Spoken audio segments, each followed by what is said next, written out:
News. New York City. FAQ NYC podcast getting more and more interesting by the minute. FAQ. It's FAQ NYC, the New Yorkers podcast from the newsroom by and for New Yorkers.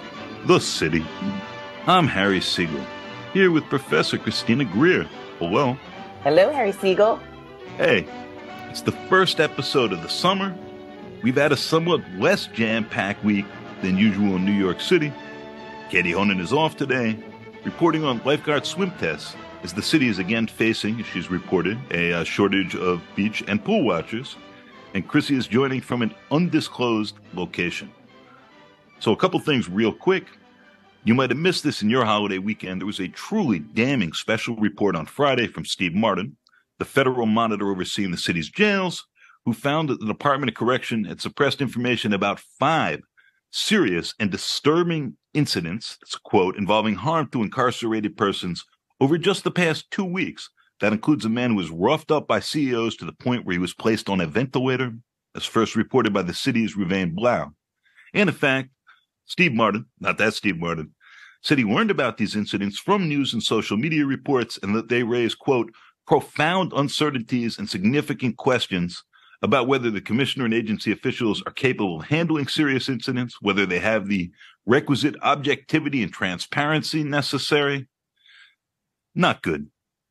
Adams hasn't addressed that, but he did spend Memorial Day giving a series of speeches that the mayor's office has not yet released transcripts of, but where, according to the Daily News, he said on the deck of the Intrepid that not reciting the Pledge of Allegiance in schools accounts for why just 38% of Americans say they're extremely proud of our country. Adams declared himself, quote, part of the 38 percenters, nodded to Thomas Jefferson and praising service members who, quote, water the tree of freedom with your blood as we, quote, sit under the shade of that tree of freedom, protected from the hot rays of socialism and communism and destruction that's playing out across the globe.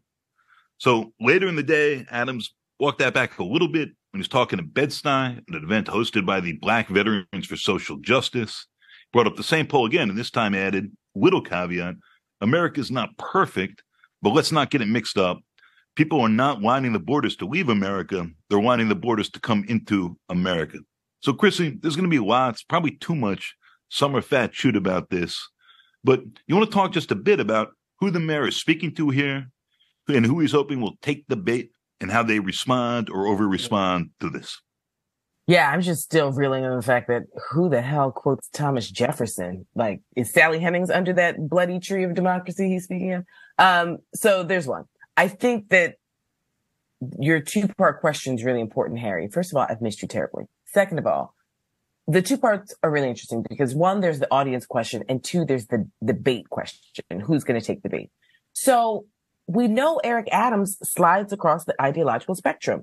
And like sometimes he'll say things that like sound somewhat progressive or, you know, like, okay. I mean, he sounds like a blue Democrat.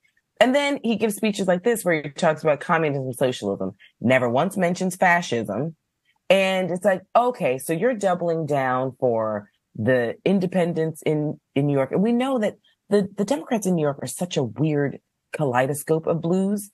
And then you also have, you know, a significant number of independents, but also a significant number of Republicans who don't really look at labels in the same exact way. And so like they are receptive to this type of messaging from Eric Adams. They don't necessarily see Eric Adams as like a hardcore Democrat. They know he was once theirs. They know he hangs out with lots of Republicans. It's not like they're looking at him the way they looked at Dinkins or say de Blasio. So, and you know, like people in Long Island hated de Blasio, but they just hated de Blasio because they thought he was like a communist hippie. The people in Long Island might start to dislike Adams because of immigration stuff and like the tensions they're having there, but it's not because of anything he's saying or doing in the ways that they hated de Blasio and hated David Dinkins. So he sort of has these, you know, kind of quasi, like I would say, white ethnics on lock, right? These outer borough folks that hear this speech and they get it. They appreciate it. And this is what they want to hear, especially on Memorial Day. I served my country. Okay, fine. So he stays in these types of situations, I would argue, in the middle, if not leaning very comfortably to the right. again, you're quoting Thomas Jefferson, and I still can't wrap my mind around that. I think who's going to take the bait? This is where, I get annoyed with the press corps, because if they choose to make this a 2-week story, like they did when he went in front of a whole bunch of clergy and said, we need to have prayer in schools. Of course, every mayor says that. What mayor doesn't say that? So they make it a 2-week story, and it's like Eric Adams, throws out something with the right hand and then does something else with the left hand. So in this case, if they choose to, and it's, it's Memorial Day weekend, it's a little slow week, things are going on. But if they choose to harp on this story for a week, we know that when they were harping on the prayer in school story, some stuff was going down in Rikers that needed to be on the front page, and it wasn't. It was barely on the pages. So what happens in the month of June? I want to hear the mayor have some hard conversations about Pride and Pride Month, what's going on in Targets across the country, where we're letting, a few white nationalists, homophobes take down exhibits. It's like, are you going to make a statement about how that won't happen in New York at all? Are you going to talk to businesses and say, put it on the front page of the paper, the mayor supports LGBTQ plus New Yorkers. It's the month of June and we need to be doing it all 12 months. I don't know, because what we'll probably hear is communism and socialism and this speech. And it's like, well, what's he doing to combat fascism? Because it's on the rise in New York.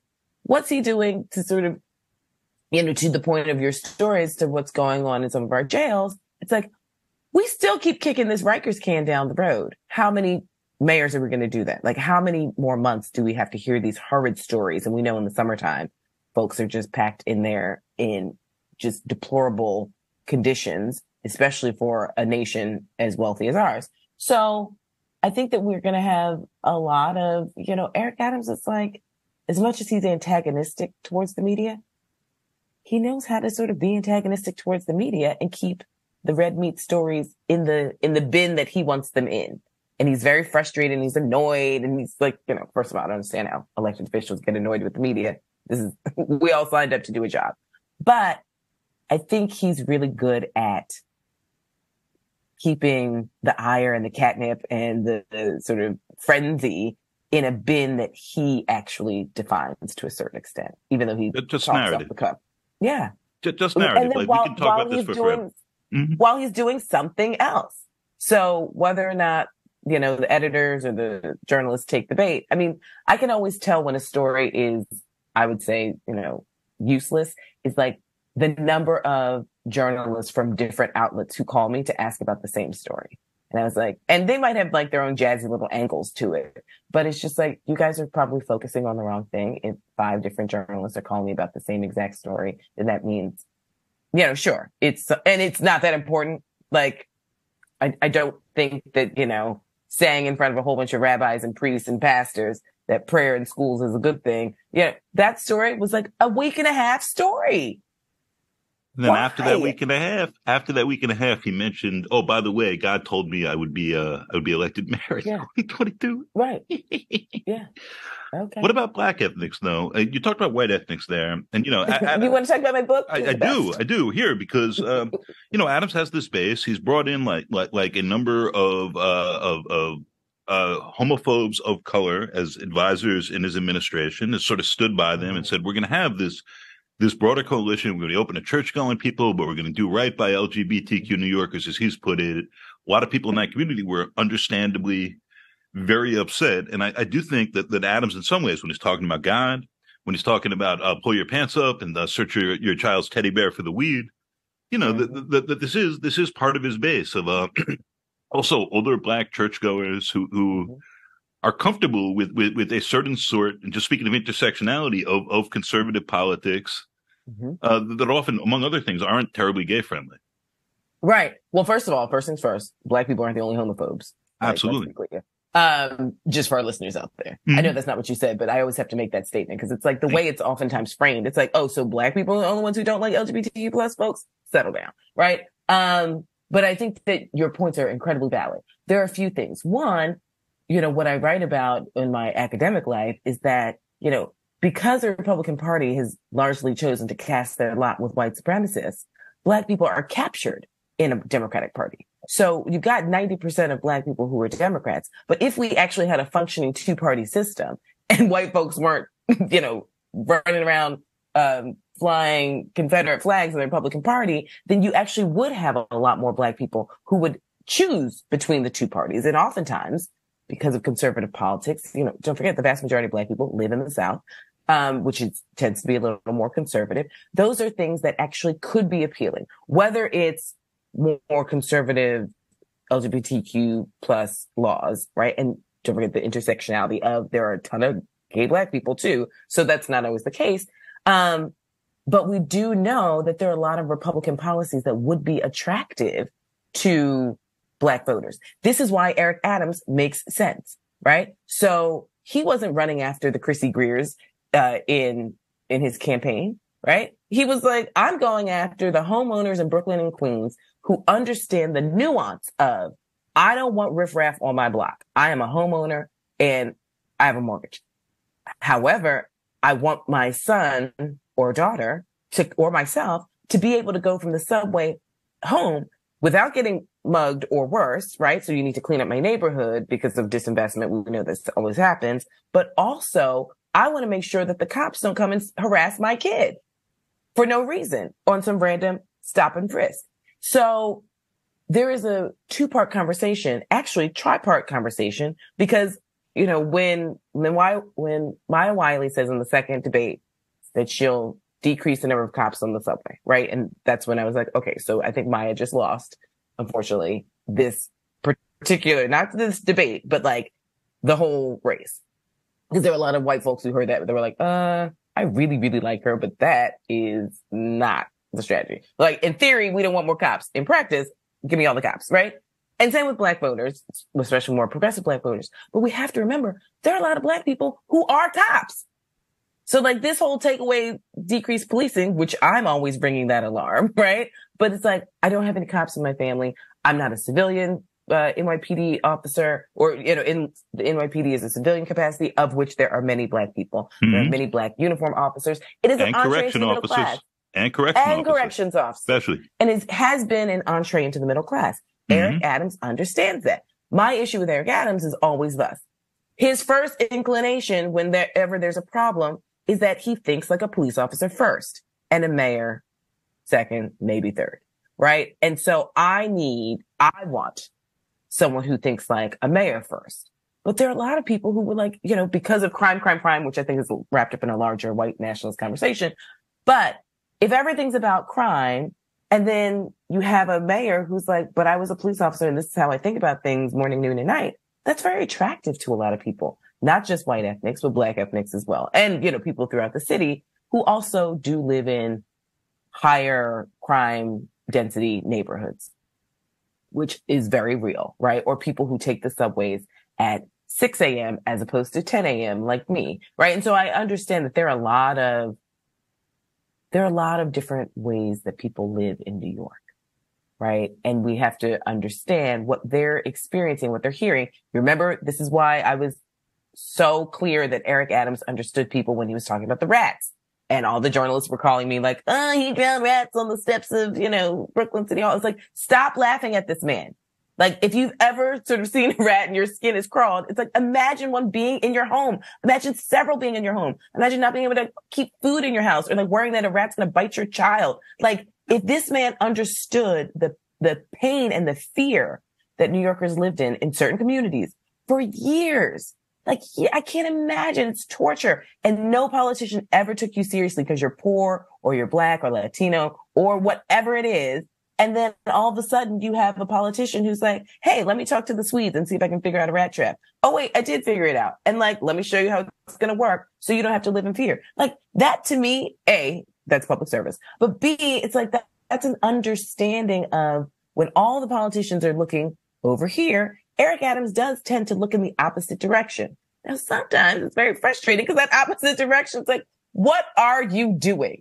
Why are we talking about communism and socialism when we're all over here looking at fascism, sir? Please look over here at fascism because a lot of your supporters are into it.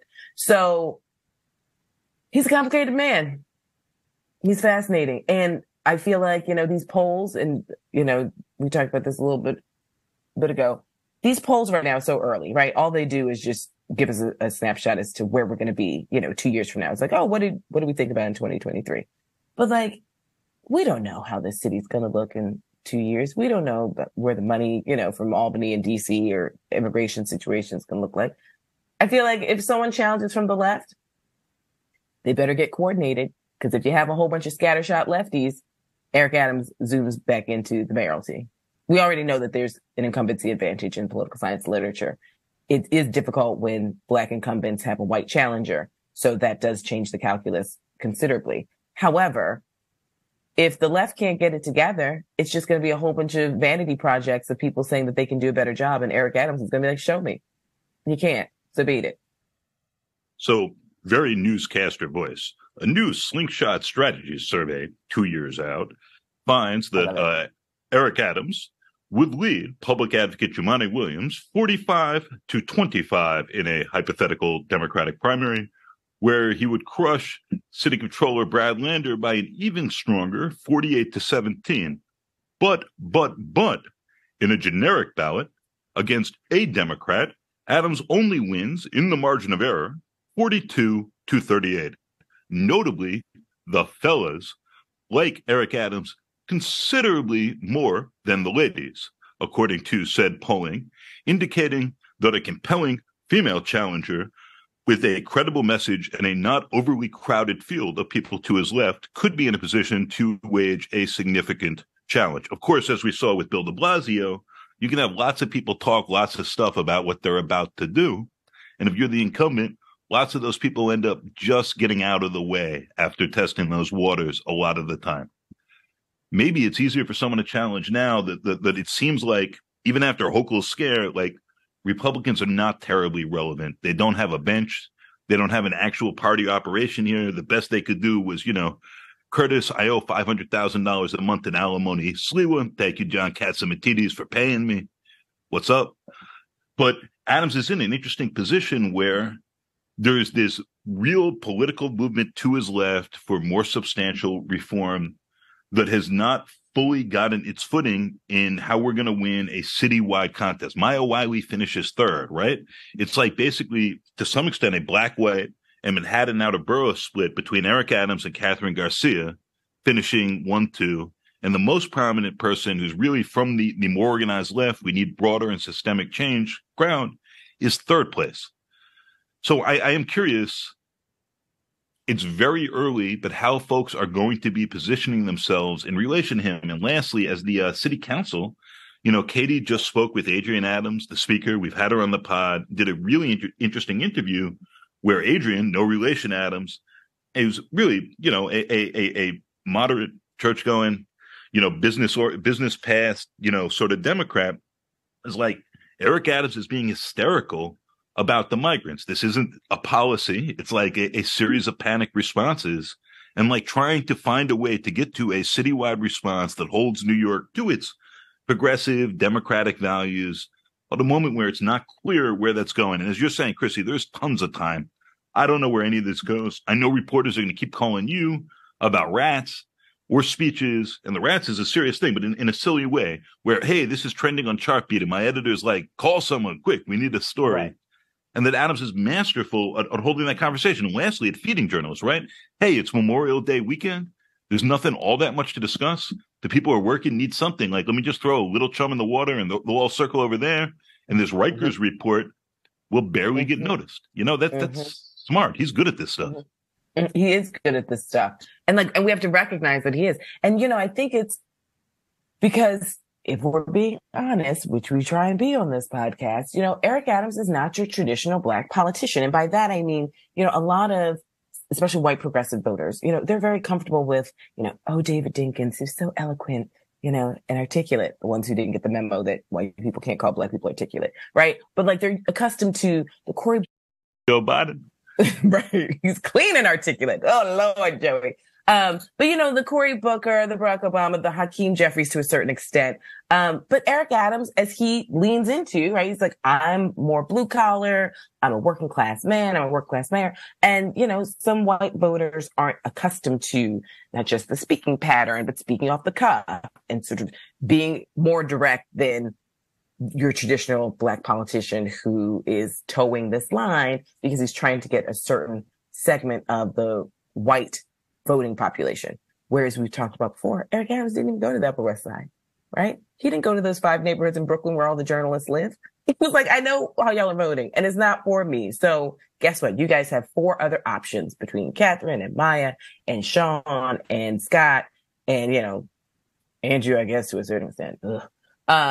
So he knows who he is, and he knows who's receptive to his messaging. And I think as we get closer to 2025, to be very honest, we're going to see probably a more rightward leaning mayor, because he knows that he can capture sort of the quiet closet Democrats who kind of like what he's saying, right? Which we always talk about. It's like, we love immigration. It's like, well, can immigrants come to your neighborhood? Absolutely not. So he's going to capture those people who would never say that they voted for Eric Adams, but low key they will. And then, white outer borough and black outer borough voters who are just like, yeah, I think he's kind of doing a job and keeping the city clean and running enough. And here we are. Shout out to every neighborhood with refugees welcome here, hosters welcome here. And shout out, of course, to the New Yorkers who are stepping up, finding ways to get food, clothing, and support to people who've opened up homes to offer asylum seekers showers and all that. But that is a smaller share of the city. And as Eric Adams keeps correctly saying, a lot of New Yorkers do want to know what the price tag is, what we can afford to give to people who are newly arrived here versus people who have long been here. Like, these are politically very sensible things to say. And they point to the difference between legislators who are elected in generally low turnout primaries and are concerned about primary challenges, and a mayor who does have to represent the quiet Democrats and some of the not Democrats, and people who have more complicated and ambivalent feelings about a lot of this as it becomes considerably less hypothetical in New York as opposed to the border places. And we're figuring out what this actually means and how much decency and at what cost. It reminds me of that line from Watermelon Man when, the wife is watching the news in Detroit and she's so sympathetic. And then by the end of the movie, she goes, I'm liberal to a point. And I think that, there's some institutional changes that have to happen for us to support. We are a city of immigrants. We're a nation of immigrants. We always have been. But there is a price tag to this. I get it. But we have to be honest about, well, what price tag are we comfortable with? Right. I mean, the changing, what makes New York so beautiful is that neighborhoods consistently change. I mean, they're living organisms. So we've seen these shifts of like different waves of immigrants coming in at different points in time. Like, we might be in a shifting moment where neighborhoods start to change, and that's always uncomfortable for a lot of folks. But I hope that we can have a productive conversation. Now, this is an institutional thing, but I always find that, I'm not always great at quarterly. Sometimes it's just twice a year, but like, this is actually a really good time to clean out your closets and your drawers. So as organizations are looking for clothes for the influx of new New Yorkers, as I will call them, it's a great time for people, if they're looking for something small to do, to just like, you're not going to fit in those shorts from last summer. Like, let's be honest. So like, put it in, and do your donation that way. But again, we can't rely on just generosity and charity of New Yorkers. We need some substantive policy from a top-down approach. Kathy Hochul seems like she's got her hands busy with all these deals that seem to keep benefiting her husband. So I don't know if her head's in the game right now, but, she'll be looking at her own primary challenger. I am so sure. That's for a different episode. For Hochul's promise, she's got stuff coming to do the most limited possible help from the rest of the state and budgetary support. And of course, the state budget is mostly coming from New York. It'll be SUNY campuses opening up for a very limited number of asylum seekers. It'll be a handful of like villages and towns and counties with more sympathetic governance, offering up an shrinkingly small number of spaces. And New York, as Adams keeps saying, I don't love how he's handled all this, but when he says we're not getting support from the federal government, first and foremost, we're not getting much from the state, and we need actual solutions, there is something to that. Of course, when people on the left here try to offer actual solutions, he just says, you're sniping from the sidelines and I'm the only one who's acting. Mm-hmm. And that gets very obnoxious, but he is legitimately in a difficult and complicated position and trying. The problem is, I think he keeps wrong-footing himself. They did tents when tents made no sense. They took down those tents before anyone were in them. Now it's the start of the summer. It's actually the point where tents could make a lot of sense, and people could be outside for short periods of time in quote unquote respite centers while we're figuring out where folks can go longer term. And he's not doing that. It just seems a lot like he's trying to control the narrative while actually responding to things and stay a step ahead of that and thinking too much about the narrative and not enough about what actually needs doing in rapidly shifting circumstances, where you're often, if you're prepared, you're going to look like the fool because you're setting things up for folks who are not coming in that exact time frame and then pulling it down. Like, this is very hard. It is a hard situation for a mayor in a sanctuary city with the right to shelter for now that he is, of course, challenging in the courts to figure out how to handle this, where you're putting in resources, what you're building that's semi-permanent, what's extremely short-term and going to shift, and where those facilities are. And the choices are depressing. Are you going to open up school gyms, albeit ones that are not connected to those elementary schools? Or are you going to reopen old prison facilities to find places to house people as folks keep arriving here? And that's real complicated. We're talking about something like 1% of the city right now, you know, right. A little more, like 90,000 people have arrived. Many of whom really need shelter, don't have support networks here, and can't work. Like, this is hard. It's not just a poster anymore. And Adams is stuck down with this.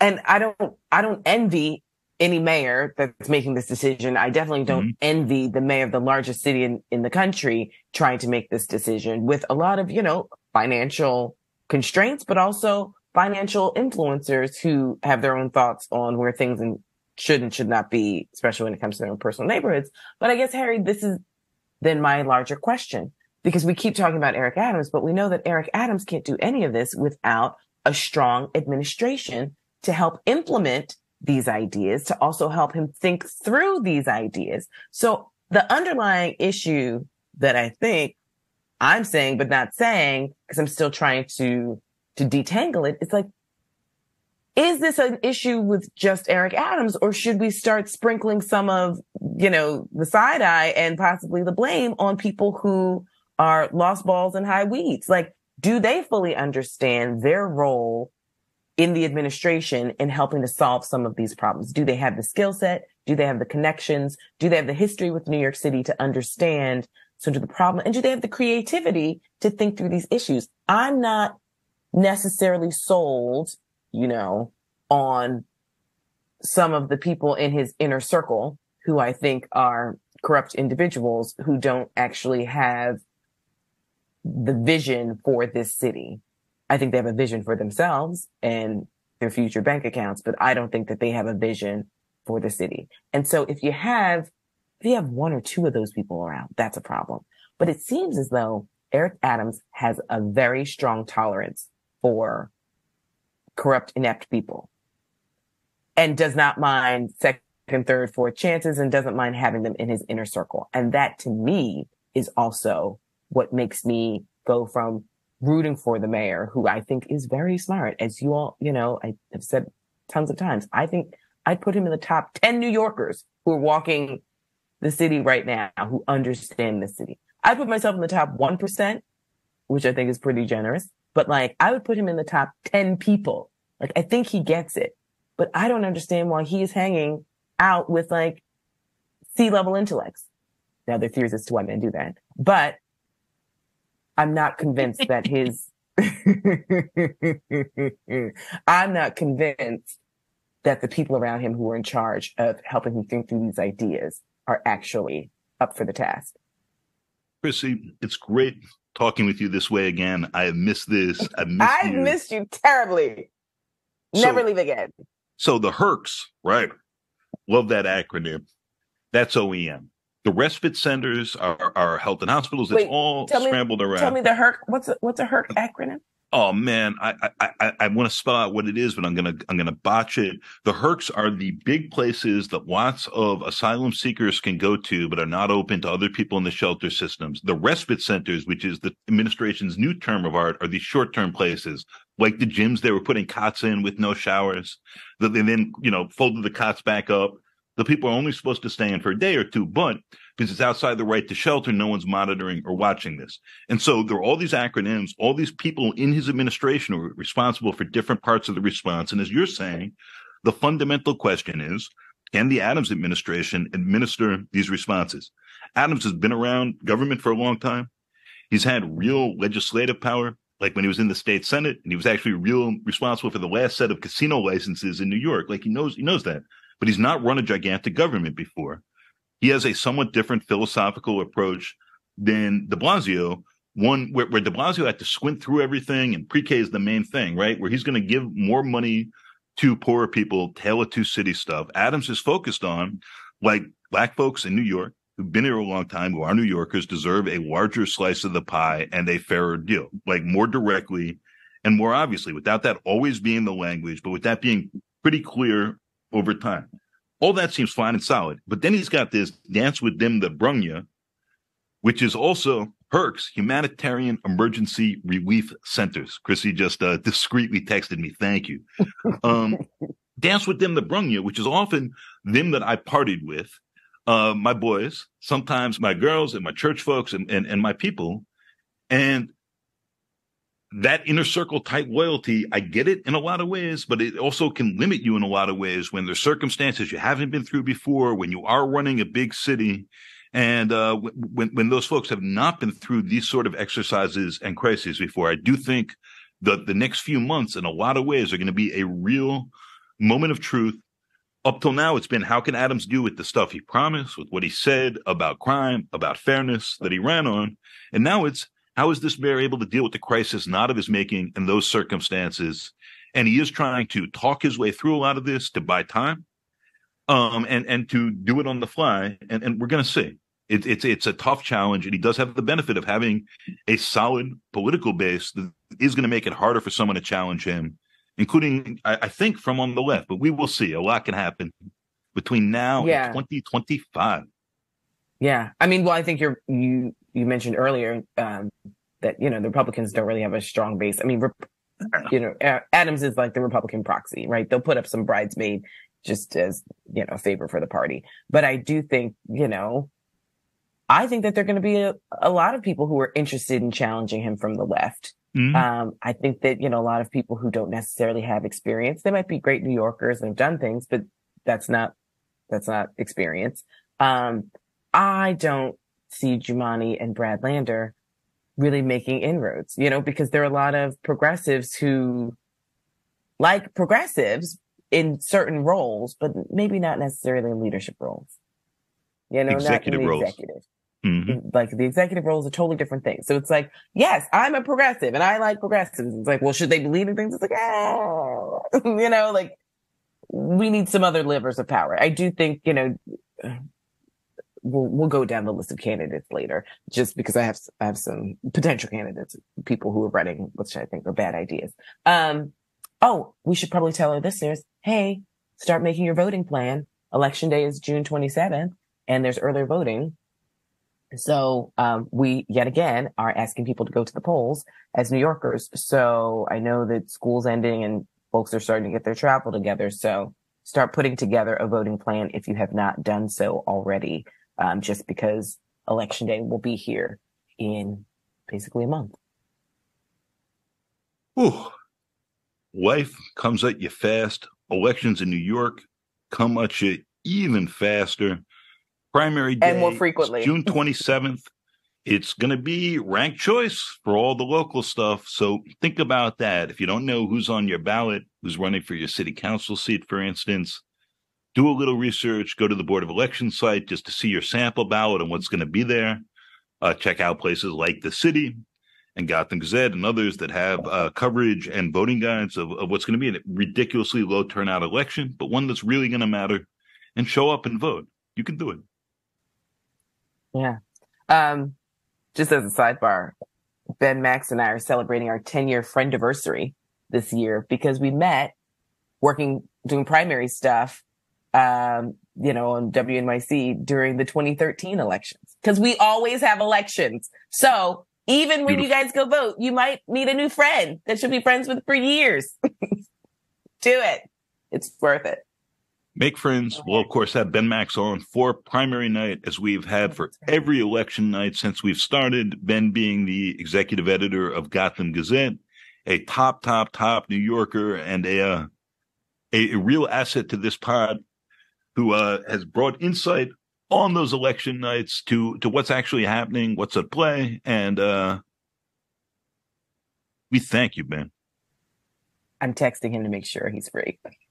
Already. FAQ. This has been FAQ NYC. We're part of The City, a nonprofit, nonpartisan newsroom dedicated to hard-hitting reporting that serves the people of New York.